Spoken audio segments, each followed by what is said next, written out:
Today on the Paul Harrell program, it is Charlie Kirk's birthday. It's also what people are calling Charlie Kirk Day. He is, at this moment, about to be given the Presidential Medal of Freedom. Donald Trump is live right now. We're watching him. We're going to bring that to you here in just a second. The Paul Harrell program starts right now.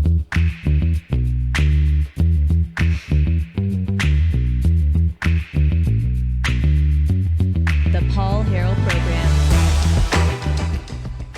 All right, folks, as I was just mentioning, we have Donald Trump right now speaking live. I'm here, obviously, with my co-host, Rob Spencer. Rob, good to have you, sir. Paul, it's an honor to be here as always. Obviously, you know, it's like a bittersweet day. Like, you know, you want to have sort of a celebration of his life. Happy birthday and a heavenly birthday and all of that. But you also realize that we're celebrating this, and he's getting the Medal of Freedom, you know, posthumously. Posthumously. Something like that, yeah. You know, after his passing. I could read it if it was written down, but I can't pronounce it. But he's getting the Medal of Freedom, you know, sort of because of his death and because of his impact on, you know, the world, honestly. Like, when you want to talk about, like, Charlie Kirk was huge worldwide, globally. Right. And so he had a huge impact. And so obviously this is a very somber day, you know, wearing red with the Freedom shirt. Paul, you tried your shirt. I mean, he got, it was a little snug. I'm down 10 pounds, but I'm not down a shirt size yet, Rob. So, sorry, Paul. But we're getting there. Yeah. Let's listen. Well, anyway, let's listen into Donald Trump. Angry mobs, and he's been speaking for a while now. So our cities be unsafe. We're going to make sure our cities are safe. When you have Chicago, where they had 4,000 people murdered over a very short period of time, 4,000 people. And then we have a governor stand up and say, oh, things are going swimmingly. No, they're not. We're going to make Chicago safe, just like we're going to make. Look what we did in D.C. It's so nice that we started here, because this was one of the most violent places in the United States. It'd be dangerous to be right out here. But you couldn't go to a restaurant. The restaurants were all dying. The whole place was dying. You'd have these gorgeous, look at the Washington Monument over there. You'd have these gorgeous buildings and monuments and structures. And people were afraid to leave their apartment. They were afraid to go to work. They'd get into an Uber, and they'd feel safe, and then the Uber would be attacked. They thought they made it to safety, and then the Uber was attacked on the trip in. But we've done a great job, and now it's considered a totally safe city. We haven't had problems. It took us 12 days to make it great. We took out, Pam, 1,700 hard criminals, career criminals in many cases. So, I mean, you know, we're going to continue watching this because I know Erica Kirk is in the audience. I'm assuming she's going to be receiving the Presidential Medal of Freedom on his behalf. So we're going to continue watching this. We'll monitor it. Yeah. We'll go to it as the actual stuff happens, if it happens during our show, which I would imagine that it will. Yeah, I mean, you know, he's been speaking for like 20 minutes at this point, so yeah, you would think that it's going to happen pretty soon. I mean, in the meantime, we can certainly, you know, you sent me this, Rob. It's from the White House's official TikTok account. Yeah. So you know you are part of something bigger than yourself. You know that you are part of the most exciting, that was after Trump won diverse, the presidency, powerful movement in the history of this country. And this movement is not about Republican or Democrat. This movement is not about conservative or liberal. And I think you're going to see that on display in a little bit, just maybe. This movement is about the citizens versus the oligarchs. This movement is about we the people versus the ruling class. This movement is about America versus the globalists. This movement is about all of us against them.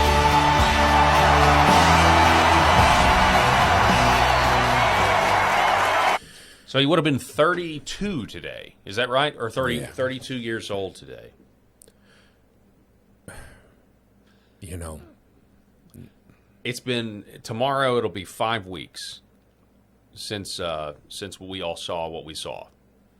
And, you know, in the midst of all of that, I mean, not to make today about the shooter, but I mean, we still have somebody in custody, and we haven't really heard anything else other than, there's still all of that going around on top of this. And that doesn't need to take away from the fact that he was assassinated and murdered, because there is a lot of infighting out there between the official narrative or, do we really know the truth? And I'm still in a wait-and-see approach. I'm just going to wait and see. I watch every single Charlie Kirk video, new angle. I know all the theories. I know, and we need to still go through all of them that I think are possible. But the videos that are out there, there seems to be like a new angle every single week. Yeah, and and you see videos where chairs are going through tables, right? And we've all seen that video, and you're like, well, that's AI. That kind of happens, and so. How much of that stuff is real? And in the AI world these days, who knows? But I will say that, that makes it really fresh again. Yeah, it does. And obviously Charlie Kirk Day, I was taking my son, I took my two oldest kids to school today, and they're both wearing these shirts, exact same shirts. And I made sure that they got those, but I asked them if they wanted to wear them. And they were so excited because they're 11 and 14, so they've absolutely heard of Charlie Kirk, right? And they know. My 6-year-old she's just like, okay, a new T-shirt, like she doesn't care about that stuff, but they were so excited, and I said, I told them, I guess when I gave them the shirt a couple of days ago, I just said, hey, we'll take a picture on Tuesday. As I was taking them to school this morning, they reminded me before we got in my truck that, hey, Dad, you said we'd take a picture. Paul, I can't tell you the last time, because it's never happened, where my kids said, we want a picture together. Wow. Yeah, because most of the time that's going to be something that I'm sure your wife or you demand, not the kids. My son and my daughter, the 14-year-old and 11-year-old, are mortal enemies. Okay? They are mortal enemies. My son has said to her many times, I wish you were a boy. I wish you were a boy so I could hit you. Right? And he knows better. He knows better than to hit me. Hit his daughter, but hit my daughter. Yeah, thank you. But the bottom line is, my kids were excited to wear this shirt today, but I wish I wasn't. You know? Yeah. I wish I wasn't. I wish we were like, hey, today's Charlie Kirk's birthday, just sending him a happy birthday. I'm sure he's out doing this or that, planning his next college campus tour, all of that stuff. I wish that's what we were doing. I wish we were doing happy birthday wishes for someone who is still drawing breath on this earth.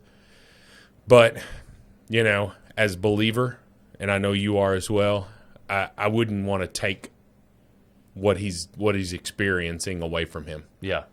Oh yeah, 100%. To die is to gain. Right. Well done, my good and faithful servant. Right. So, and we've seen here locally, we have billboards where people are putting that stuff up. I will tell one other story before we move on. I just went to a convenience store. I wanted to get a little snack here, some chips, and I was checking out, and I was wearing the shirt, and the person was, I don't know, they seem to be of Middle Eastern descent. I don't know. It was this gas station. I'm not sure. I'm going to claim ignorance here. I don't know what they were. Whatever. But she was incredibly cold to me. Incredibly. Now, here's the thing. I've been in that gas station before. I've been in that convenience store many, many times. She's never been that cold to me, ever. And I'm wondering if this shirt bothered her today. Yeah. And I have to feel like it did. Yeah. But I don't. But it could just be that she was having a bad day. Yeah. I'm not really sure. So I bring that up to say that there are a lot of people who are celebrating Charlie Kirk today, but there are a lot of people who are celebrating his death. Yeah, again, over again, or they're being outraged that, Donald Trump is going to give the medal to a monster. I've seen that in the. How dare we? Right. So it's pretty in that regard, it's still very divided, and we still have yet to see the full fruits of what Charlie's movement, how it inspired more and more people out there to talk about their faith, not only the cabinet levels, but the cabinet positions, but everybody to talk about Christ. And Trump is still speaking here for the moment. We're going to check in with that in a minute. But I mean, here's an example of Charlie Kirk sharing the gospel. I thought this was appropriate on today, Charlie Kirk Day. For those of you that are not yet believers, it's very simple. You're going to have a court date. We all die.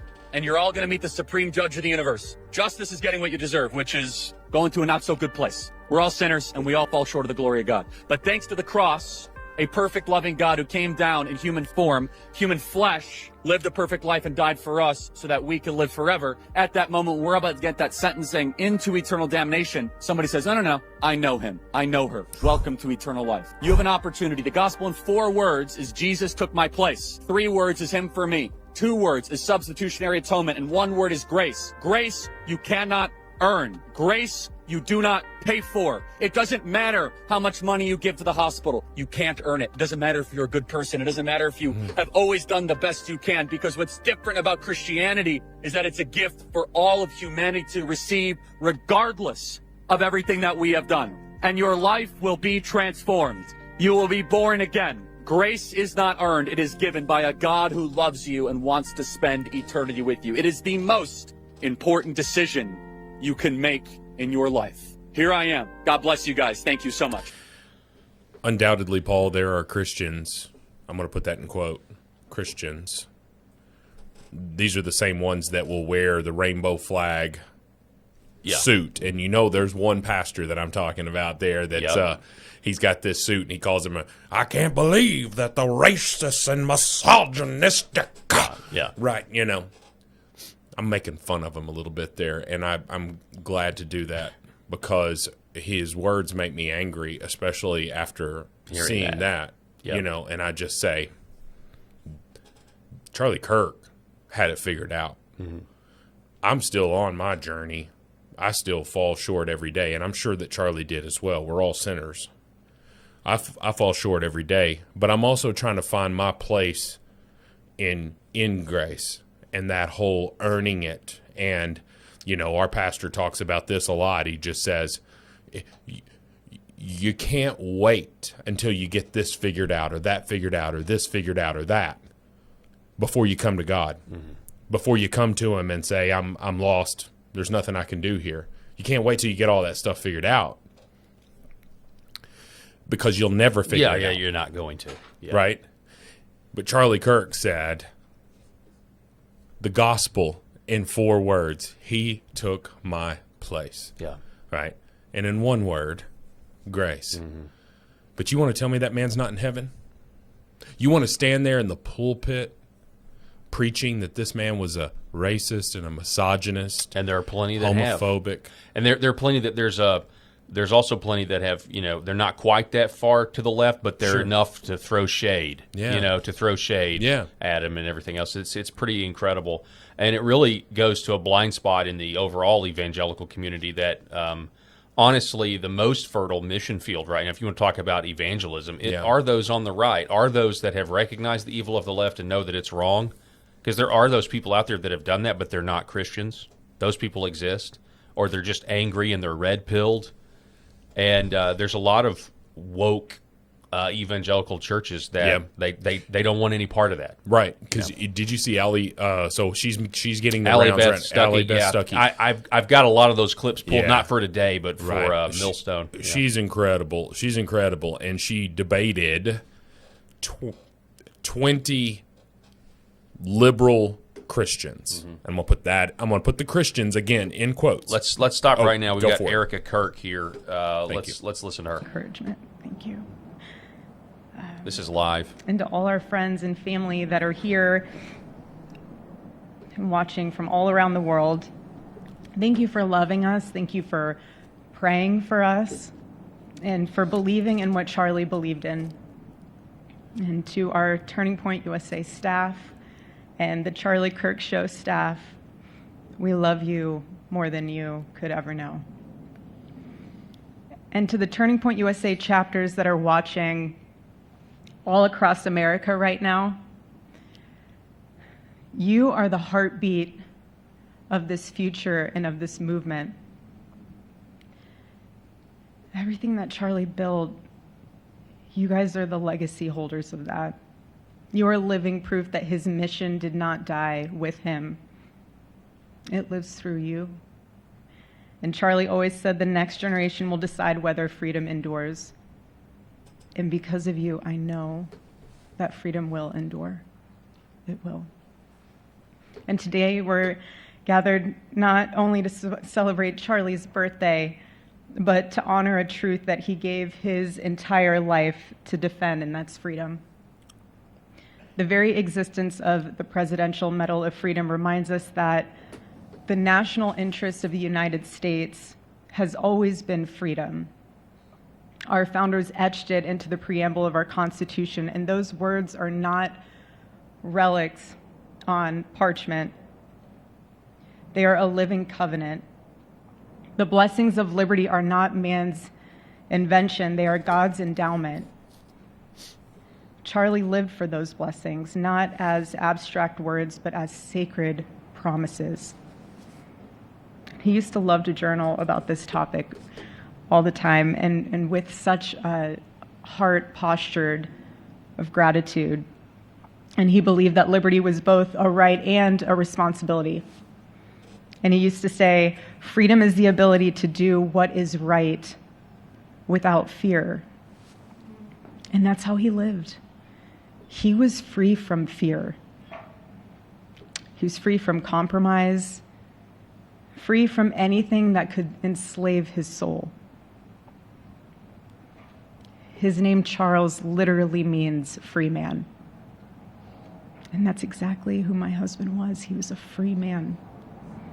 So they killed. From the time I met him, translates to church. Sitting across from him, they killed church being free man. interviewed on politics and philosophy and theology, anything that Charlie loved, any topic he loved. And I just saw the fire in his soul, and there was this divine restlessness within him that came from knowing God placed him on this earth to protect something very, very sacred for all of us. And he never stopped fighting for people to experience freedom. He didn't. Charlie often said that without God, freedom becomes chaos. And he believed liberty could only survive when anchored to truth. And I remember in one of his speeches, he told the audience that the opposite of liberty isn't law. He said it's captivity. And that the freest people in the world are those whose hearts belong to Christ. But what's so powerful is that Charlie had the ability to communicate so brilliantly across all generations. And he reminded us that in a world that tells us freedom is doing whatever you want to do, the real freedom is the power to live freely and to do what is right. And in one of his journal entries, he wrote that he wanted everyone to know that you can't have liberty without moral responsibility. Freedom divorced from faith eventually just destroys itself. This is kind of exactly what we were talking about a second ago. And what's so fascinating about all of this is the reason he's preaching looking the gospel back is because of these the past implications. 12 years of Turning Point USA and his mission, there's almost this veil of sacredness. Because what I realize is that while he was building an organization, he was also building a movement. One that called people back to God, back to truth, and a movement that was filled with courage. And ironically, for a man who impacted millions, Charlie never desired to be the center of attention. He just wasn't. My husband was not a man of extravagance. He loved simple but deeply meaningful things. Truly. He loved his late night walks. He loved buying more books than he could ever read because he felt there was no such thing as a book budget. And He loved being able to read to our kids the same bedtime story on repeat because he knew it was their favorite. But to him, that was special. And he loved to sit in the sun on a Saturday morning with his cup of decaf coffee, and his phone was off because he was honoring the Sabbath. And for him, it was that moment to catch his breath and just be in peace because he was unreachable at the moment. And he preferred quiet birthdays. But that never stopped me from telling him. I told him every single year, I said, baby, I love your birthday. I said, because it's the day that God knew the world couldn't go another day without you.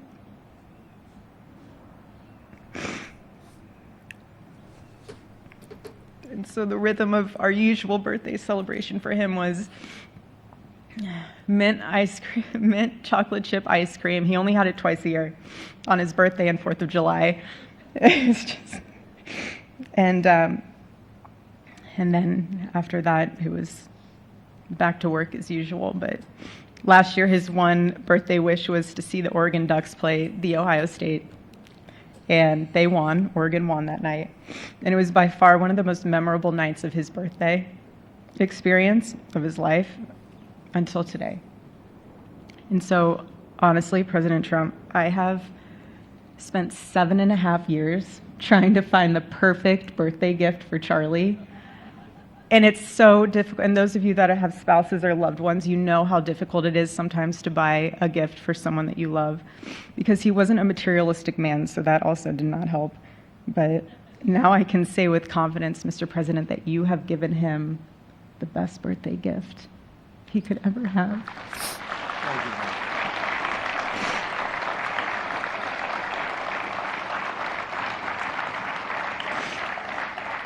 It's such an honor and the recognition of a life lived for defending freedom.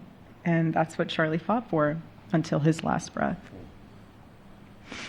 And it was written across his chest in those final moments on one of his simple T-shirts that always carried a message, and this one bearing a single word, freedom.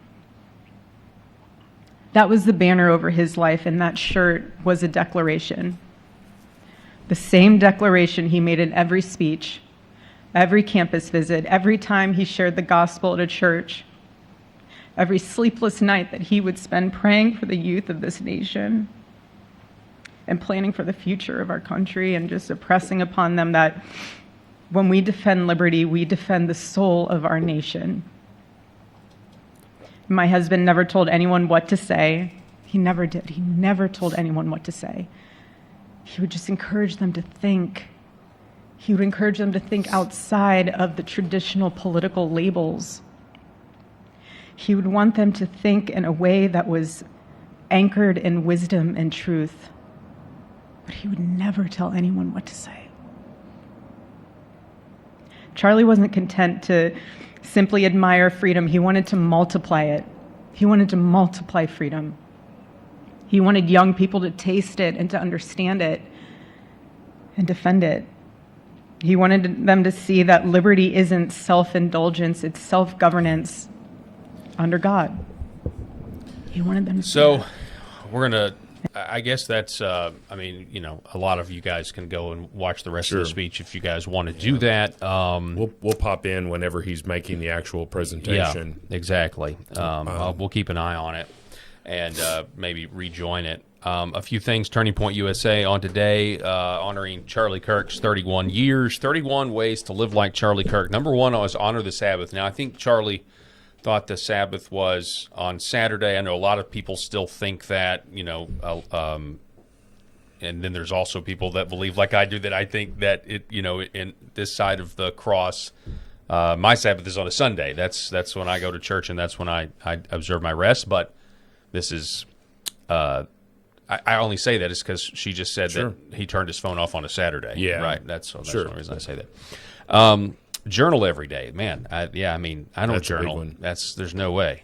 I'm not gonna do that. I don't. I have at times in my life, and when I do, I feel better. I feel fulfilled. But I've gone away from it. Yeah, Probably I wish that I did. Just in terms of, I think back at like in the olden days, if I found like my great grandfather's journal, man, what a treasure trove that would be. So in many ways, you would do it for Sure. your future generations. But it's cool that he did it.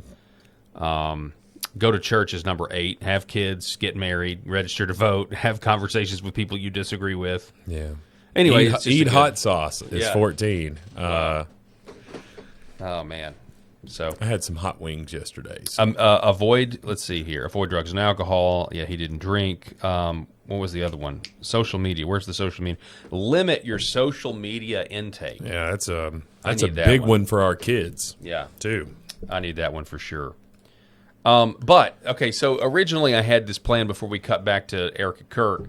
It was it had to do with Charlie's gospel presentation of not being able to earn it, right? Essentially saying, look, this is grace, this is in Christ alone, through faith alone.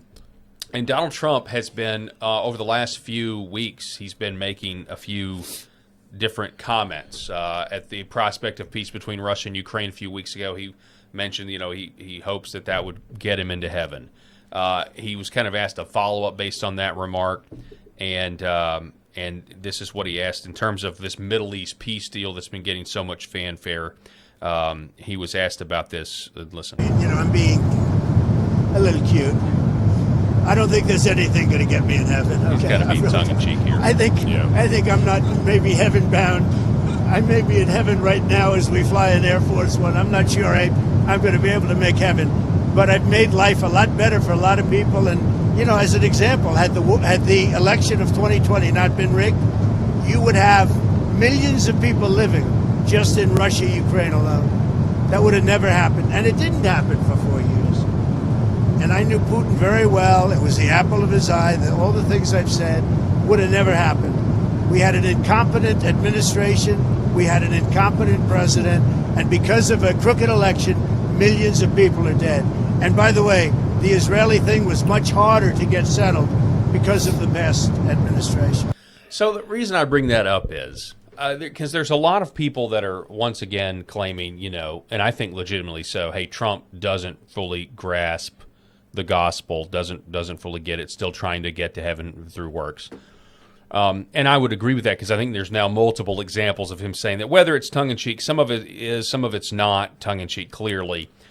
But isn't it great to have a president of the United States that openly expresses that he does, in fact, want to go to heaven? I just don't think we've had it. In my lifetime, there's not this this talk about believing that, there is an afterlife. Yeah, we are accountable to God, and I hope I go to the good place and not the bad place. In modern day times, I think it would be really hard to find any president or really politician in general who lives by God's word, number one, and number two, who is not mentioning their faith as a way to check a box for a particular sector of voters. Yeah. Right. And so I think that, for a lot of his life, Donald Trump was an atheist. He, at least, even if he wasn't an atheist, he was certainly not a practicing Christian. Right. Because he has said in interviews, and that I was told that there's like a version of Art of the Deal that says this, but I've never seen it. But anyway, he just said, I love negotiating with Christians because they always want to do the right thing, and I take advantage of that. Right. Wow. And that was the businessman Trump. However, let's go back to Trump here. Okay, we have movement. Here we go.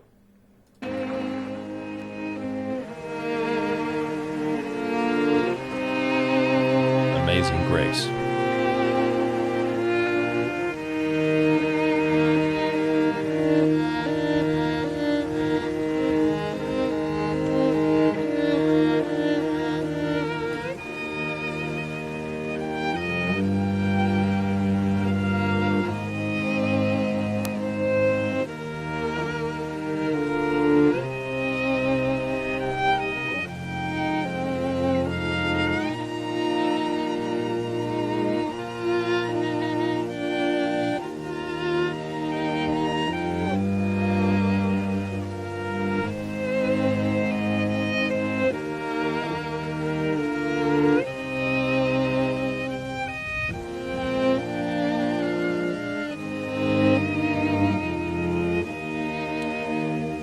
Paul, we may have missed where Yeah, he I think we may. actually awarded her. I was just enjoying the music. Yeah, me too. No, I think you're right. I think we may have missed, and I mean, I don't think. I think it's just giving the box away. Yeah. Essentially, that's got the medal in it. So, But just going back to the point of Trump and his evolution, so there is a book called I think it's called Inside the Trump White House. I listened to the audiobook, and it was by the only author who has ever written this many books about presidents from firsthand experience, and I believe that he wrote the book about the presidency for 6 presidents. Okay, and don't quote me on that, but he basically said, I follow Donald Trump, and he is by far the most consequential, impactful, productive president that I've ever seen.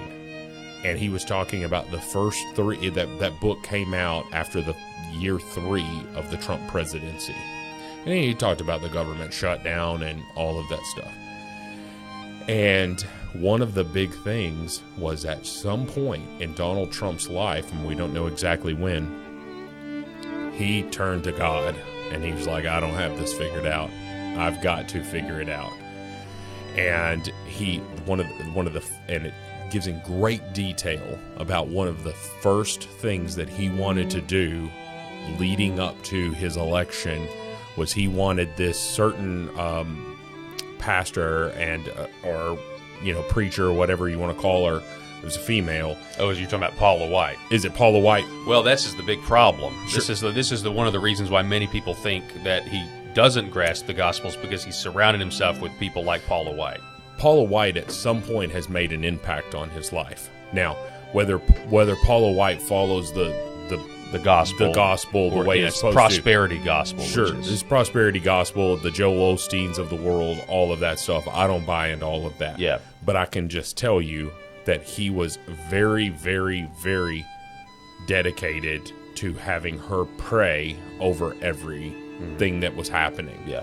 Now, you can judge someone's faith at this one or that one, but I'm just like, let's open all your skeletons. Yeah. Let's see who you're surrounded with, and let's just see if you've got so many stones to cast. Yeah, I definitely think that what you said, his story. What New York billionaire do you know that is a practicing Christian? And you look at all of the stories of the great stories are people that lived those type of lifestyles and then were convicted and changed their ways, became a Christian, repented, believed in Jesus, and that's why so many people, because you've got a lot of Christians out there that they look at what happened in Butler, Pennsylvania, for example. Well, I was about and to they're bring like, that up. and they fall to their knees, whether Donald Trump is a Christian or not a Christian.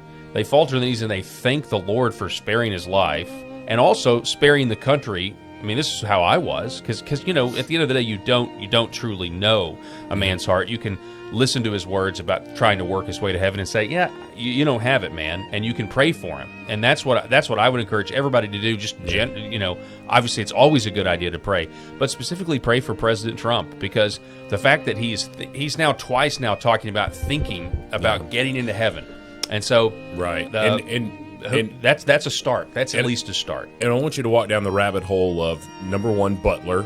Do you think that he is not alive because of the divine? I mean, it was giving not nature? his time. Right. It was not his time. Because the head turn, Paul. Yeah. Right. Okay, wait a minute. Let's do this. Civil War. Divine intervention. Yeah, peace in the Middle East. Right. Okay, I mean, Civil you're talking War, about peace in the Middle East, assuming it holds, which Come on, I'm man. not going to hold my breath. But to your point, come on. Yes. You know what you're talking about this. So so what you've got here is you've got to disbelieve that is somehow tied to the divine nature of God. You also have to discount all of the stories of Donald Trump helping people selflessly behind the scenes, flying a cancer patient on his private jet and paying for all their medical bills and never once calling the papers to report it, right? let me just tell you something. If Chuck Schumer were to fly a cancer patient from one hospital to another and then pay for their treatment, Oh, he would tell you, make a campaign out it would of be it. there would be no stopping it. And he wouldn't do it, number one, and number two, it would be for a different reason. So you would have to discount Butler, you would have to discount Donald Trump's charitable things that a of Satan businessman just Right. wouldn't do, because there's no benefit to him. Yeah, that's true.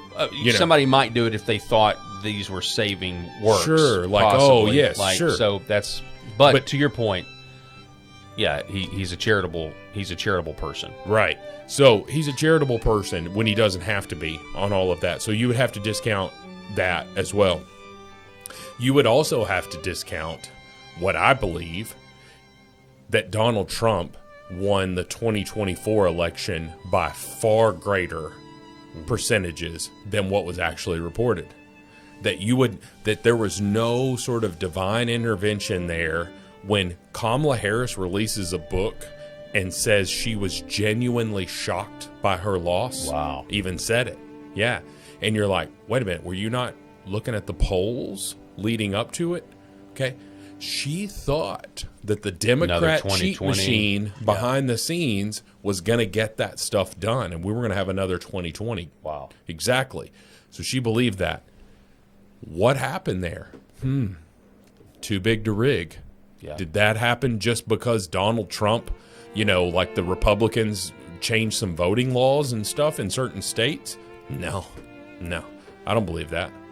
I believe that if God wills something to happen, that will happen. Yeah.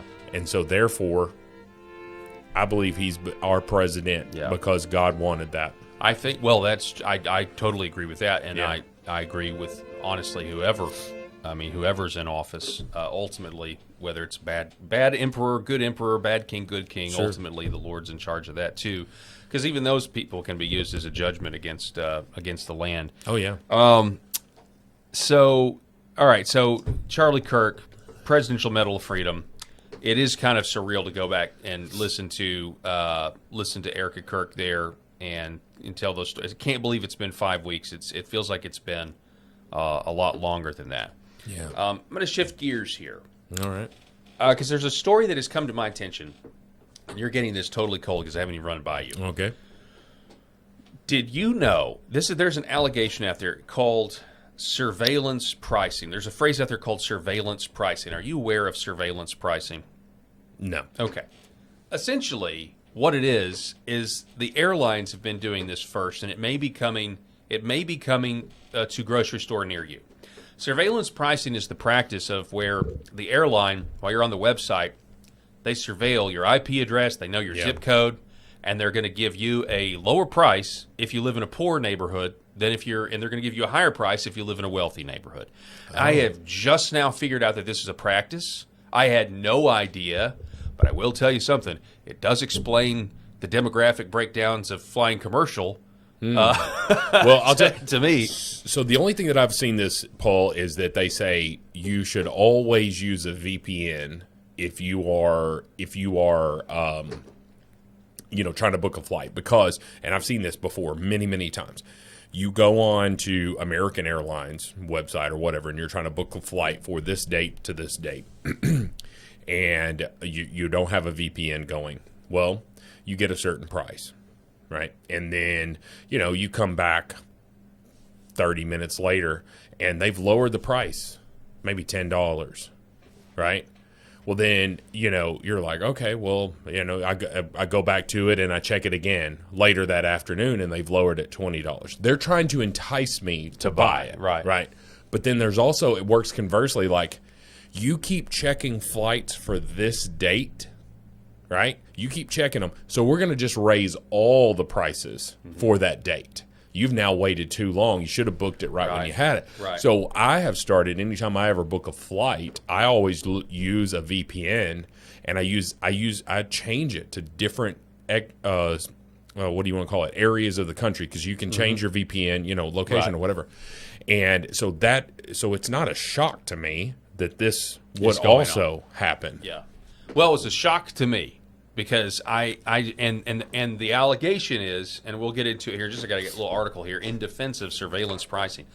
The allegation is that stores are now starting to, grocery stores, they're starting to remove price tags and just put barcodes, which will mean they'll be able to change prices quickly, but also, especially if you are going to shop through the app. Well, what does the app have? The app has your credit card information. That tied to a zip code. They know what income you basically based on where you live. And so there is a very real possibility that these giant corporations are going to start charging rich people more for groceries, and they're already high enough, more than poor people. And I think this is some Brave New World, 1984. And I'm sounding the alarm about it because I'm outraged about it. And I can't believe this is America. I'll tell you what. If I were to walk into a grocery store and there were just a bunch of barcodes instead of prices, I would turn around and walk out of that grocery store. And we all should. Yeah, but to your point, unfortunately, what if they're all that way? Mm-hmm. What if all the grocery stores are doing this type of pricing and they're just manipulating it to make the money that they want to make? I can tell you this. Locally, our local Sam's Club. Have you ever been in there on a Sunday afternoon? Yes, I've been on. Yeah, weekends I have. Yeah. What is up at the front of the Sam's Club, like where everybody goes? I don't know. Okay, so there's two things up front. So it's a little bit of a trick question, right? Okay. The tire center is up there. Yeah. But the other thing is that little restaurant where you can go and get a hot dog. Right. When you say up front, I meant when you walk in the door. You're talking about Yes, I know exactly what you're saying because this made me mad. Yeah. This was several weeks ago. Okay. Little one wanted a piece of pizza. Right. They don't take credit cards or cash anymore. So you have to go through the app. You have to go through the app. So what they did is they went in there and they said, all right, we're not going to do a cash. We're not even going to do any of this stuff. You just order it, come in and sit at this table, and we're going to bring it to you, right? Well, who is the majority of that clientele on Sunday afternoon? You know where I'm getting at that? Yeah. It's mostly elderly folks, Paul. Okay. Right? You go up there, and it's people on a fixed budget. It's people that are like, well, we want to go out to lunch after church, but we want to pay $1.99 for a hot dog. That's exactly right. We want our total meal to be $6, right? When you can't even get anything for $6 at McDonald's these days. No. I mean, pretty much. So anyway, that's what they were doing. Well, what was happening here? Boom, we're going to send everybody over to the app. There was a ton of uproar. Guess what? You can now pay at the register. You can pay at the register again. They've changed it back. Wow. Now, okay. Good. Now, I think it was because there was so much backlash. But what do you do if it's an entire store? Mm-hmm. What do you do if it's every store in your city? I guess you just need to take what you need. Right? And it's just like I am at the mercy, and I don't get to budget. I can't budget it. I can't budget and say this is this and this and this. But you're going to now put this in your cart, right? You're going to scan it and be like, all right, well, the bread is, $250, $2.50, right? It's $2.50. So I'm gonna get this bread versus, I'm gonna now have to scan every bread to say, well, are there any sales on this? Is this one cheaper? Is this one cheaper than this? Is my budget looking good enough where I can get this healthier bread option or whatever? I'm just giving an example, but people are going to be faced with that. I don't think it's going to go well. I think it's going to go the way that the Sam's Club stuff. There's going to be so much uproar. I hope so. I certainly hope so. This article, though, check this out. I'm going to skip down here. What surveillance pricing actually is. Surveillance pricing differs from traditional pricing. I think this is a left-of-center website. Surveillance pricing differs from traditional dynamic pricing where prices rise for everyone at times of peak demand. Instead, it uses personal data. Now think back to the airline pilots, not the grocery store. That's the new thing. They use your browsing history, location, purchases, patterns, even device type to charge a unique price based on what algorithms predict you're willing to pay. The goal is to discover each customer's reservation price, the most they'll pay before walking away. So this is the unintended progressive tax. But consider this. Surveillance pricing also means that wealthy customers pay more for identical goods, while lower-income customers pay less. That means it could achieve redistribution goals typically pursued through government policy. Pharmaceutical companies already do this globally, charging wealthier countries more for identical drugs to make medication successful. Charging wealthier countries. What countries are they talking about there? That would be us. Oh, okay. That would be us. Okay. Economists call it price discrimination, but it often helps poorer consumers. It absolutely is the definition of discrimination. Yes. 100%. Economists call it price discrimination. That's Sure. what it is. Honestly, it should be illegal to do this. I think this should be illegal. I think there's got to be some law that is already being broken here that's just not being applied. I don't see how you can do that. How can you? It's a form of consumer deception. It is, and it is saying, hey, poor person, you can't afford as much, so I'm going to just charge you less for this because I need you to buy it, right? Hey, wealthier person or more well-off person, let me get into your pockets a little bit. Mm-hmm. Let me get into your pockets a little bit more. We're going to charge you $1 more for this loaf of bread. To go back to my previous analogy, we're going to charge you $1 more for this loaf of bread, and that adds up over the course of it. You just went and you bought 27 identical items to someone who is of a lower socioeconomic status, and you have bought 27 items, and it's ended up costing you $40 more. Well, that stuff adds up. It does. And what are the implications of the social credit score? Did you ever watch that show called Black Mirror? No. It was like the Twilight. It's like there's a few shows out there. I can't remember them all, but they're like the Twilight. They're like modern day versions of the Twilight Zone. Are really spooky. They had one on. Oh, I remember the show. Yeah, they had one on social credit score where this, basically, you would get good social credit. Which would get you into more places, more amenities of the city you get to use. But it's this story of this one lady who just has a series of unfortunate events, and she loses a little bit, and then she's on this downward spiral. The idea is if you're hanging out with somebody that's got a lower social credit score, your social credit score takes a ding, and then you're cut off from the subway, you're cut off from this, you're cut off from that. Who's to say that in the China is already setting this up, it is already set up in many instances. Who's to say that here with the food, well, if you've got a bad social credit score, guess what? You're paying another $1 for the bread. Forget the socioeconomic poor versus rich. It could just be, in the future, it could be turned on its head by a totalitarian government of, you went to InfoWars last week, so you have to pay $5 more for your loaf of bread this week. We know your heart, so you're gonna have to pay more money, because if you want all of these, if you don't want socialism, if you don't want communism, then you're just gonna have to pay more money, Mr. Capitalist, right? That is not an unintended side effect. That is an intended side effect. I just think this whole thing, I don't know why, but for whatever reason, when I heard about that, it just made me so angry. The airline specifically. Yeah. Before I heard about the grocery stuff and the allegations that they're going to go to I've seen the videos of people saying, look, they've taken the prices off and it's just barcodes now at grocery stores. So start looking for that next time you go shopping and see what it's like. I haven't seen it. I feel like there's still prices, I say this. I think there are here in our town still prices, 100%.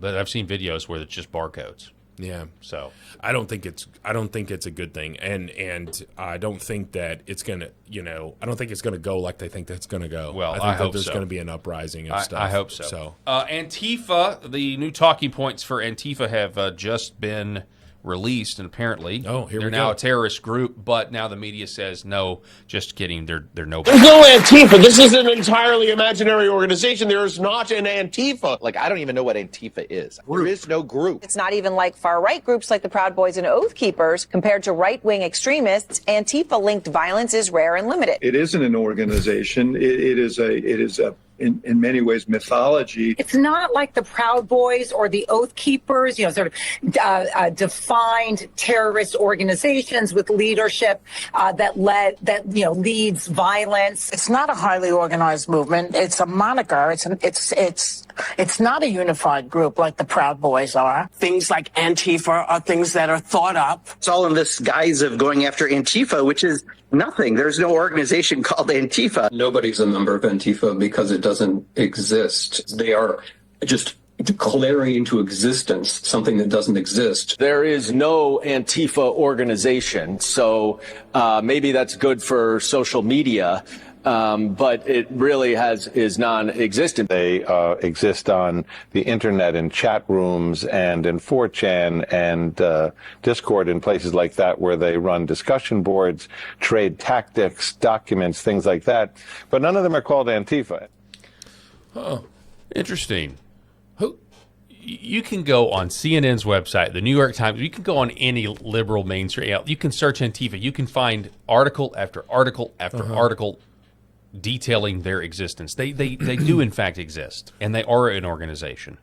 They are, because as we talked about, there are safe houses.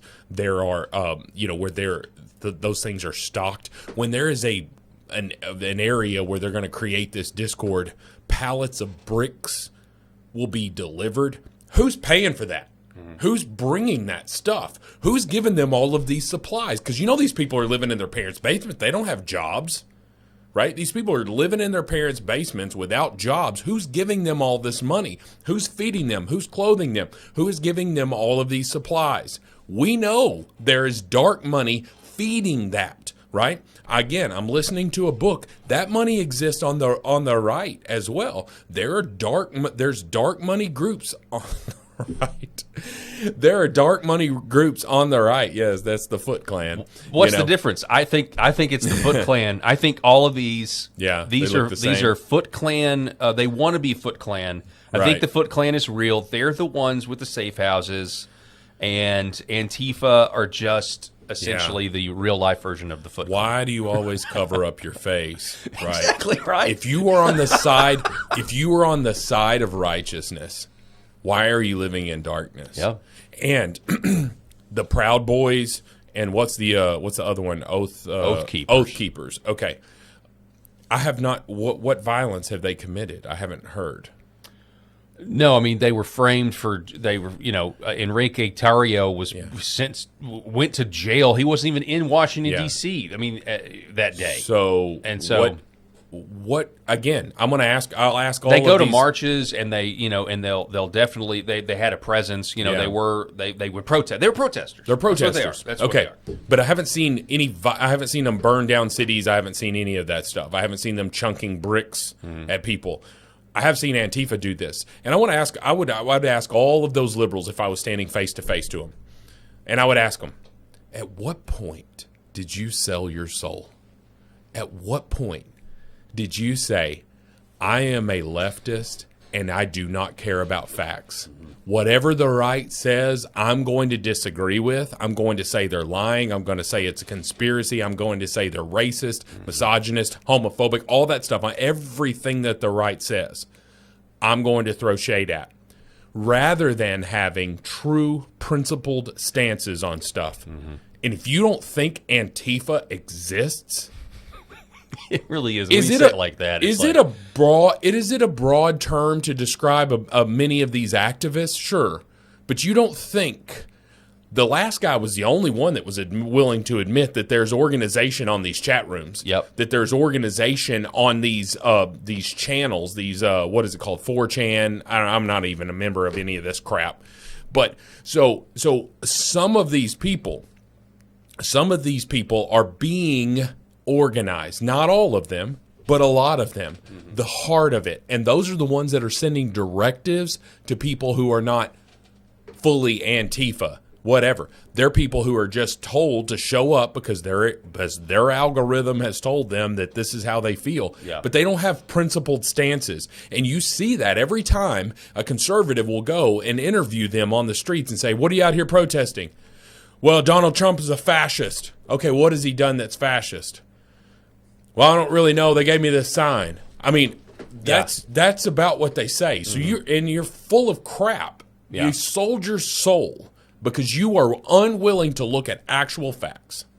And that is Antifa exists. It is an organization. Sitting here listening to you talk about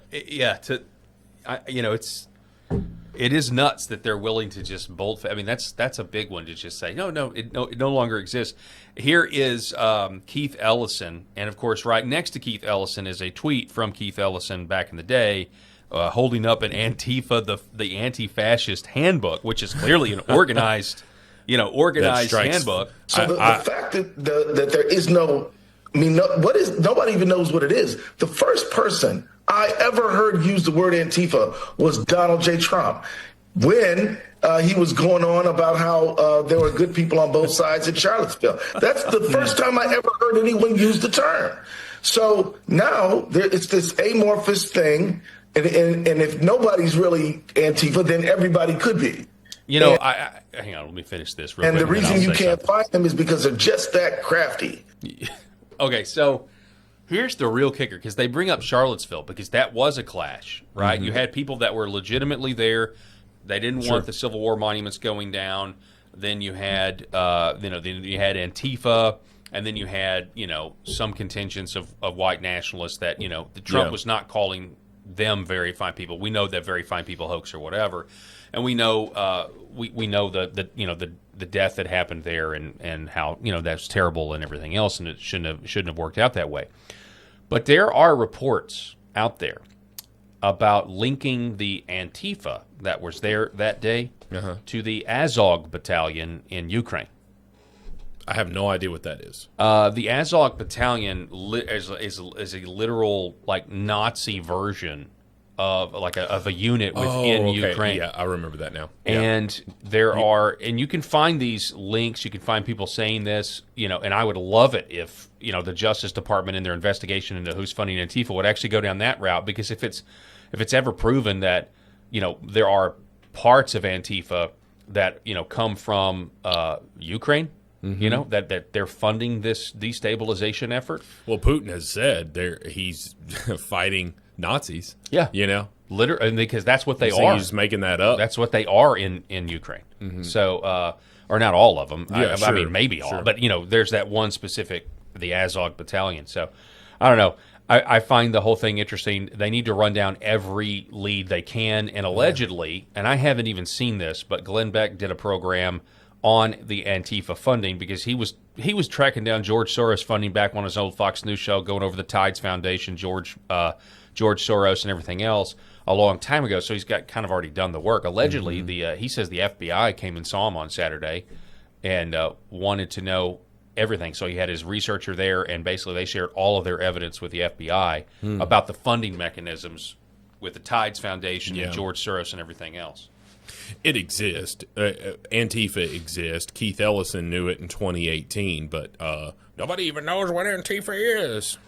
Although I did buy the handbook. It's crazy. We're told what we are. It's crazy. But again, it just goes back to what I was saying a few minutes ago. Like, you've sold your soul. You have no principles.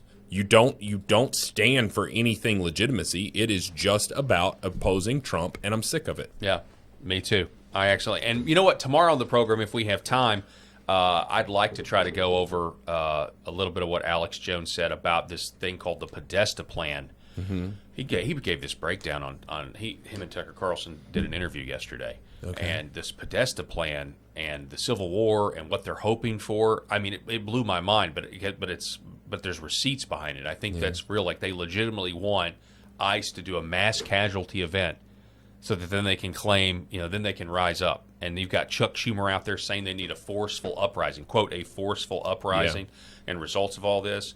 So it's a big deal, and I found it fascinating. It's a legitimate plan that has already been put out there, and if you can look, and it's actually happening, domino after domino, trying to get us to a civil war, basically. So. Absolutely, and just again, I want to reiterate, Antifa exists. exists. There are thousands and probably even hundreds of thousands of videos at this point of Antifa committing all kinds of violence, all kinds of destruction. It exists. There is someone coordinating. You have sold your soul. You have no principles. You're just a liar. Want to give a shout out to our sponsors, Red Vive Health, New Horizon Real Estate, Gateway Sight and Sound, T-Guard Bail Bonds. You want to call Cody Powers for that, and Sherrod Chiropractic. We really appreciate it. More sponsors to come. That's all the time that we have for this edition of the Paul Harrell program. If you want to support us, you can do that by going directly to paultalkshow.substack.com. And if you become a paid subscriber, we'll send you a copy of Left Wing Will and The Red Pill. That's all the time that we have. God bless, and we will see you tomorrow.